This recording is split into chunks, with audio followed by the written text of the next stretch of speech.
Antum tahu nggak Masya yang terjadi apa?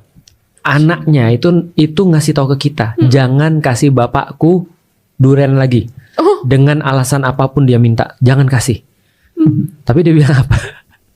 Dia minta durian. Luar biasa loh. Itu dari 3 tahun yang lalu atau 4 tahun yang lalu itu sudah dibilang sama dokter. Analisisnya adalah tidak boleh makan durian dan barang-barang yang bahaya lagi. Karena hidup dia sudah semakin dekat ujungnya. Tahu nggak dia bilang apa?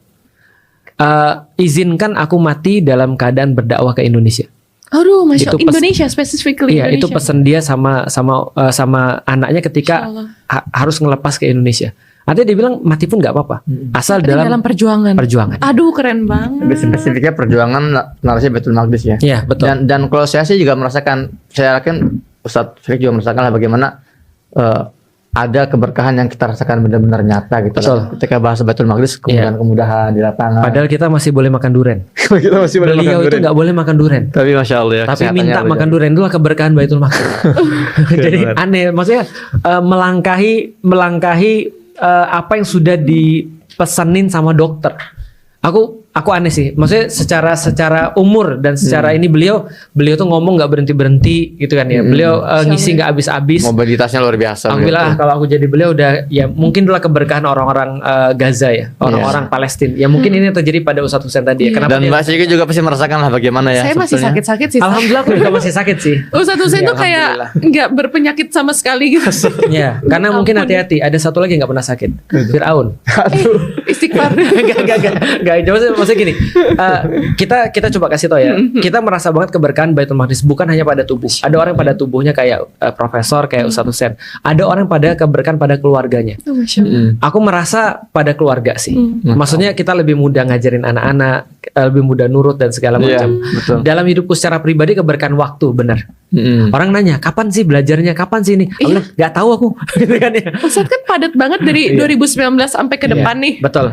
Baca bukunya apa itu kapan? Nah. Apa di perjalanan atau apa? Bisa di spill? Karena aku motivator jadi nggak perlu belajar ya.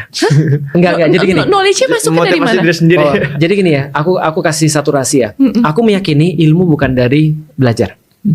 Belajar itu cuma proses memataskan diri. Tapi ilmu itu datangnya dari Allah. Iya. Makanya di dalam Al-Quran Masa langsung harus Iya, ada makanya begini. rabazitnya ilma gitu kan. ternyata begitu. Di dalam Al-Quran tidak ada satupun kata-kata ilmu kecuali kata-katanya diberikan. Bukan mendapat loh. Tapi diberikan. Betul ilmu. Betul. Jadi diberikan oleh Allah. Artinya kalau diberikan itu sama kayak rezeki. Berarti kita cuma melakukan sesuatu, belajar itu kesyukuran kita, bukan cara kita untuk mendapatkan ilmu. Kesyukuran kita belajar, kesyukuran kita bekerja. Rezeki yang ngasih Allah dan ilmu itu adalah rezeki. Oke. Namanya itu ilmu laduni kalau bahasanya itu. Iya, Laduni cuma ilmu. aku nggak yakin Ustadz Felix nggak pernah baca.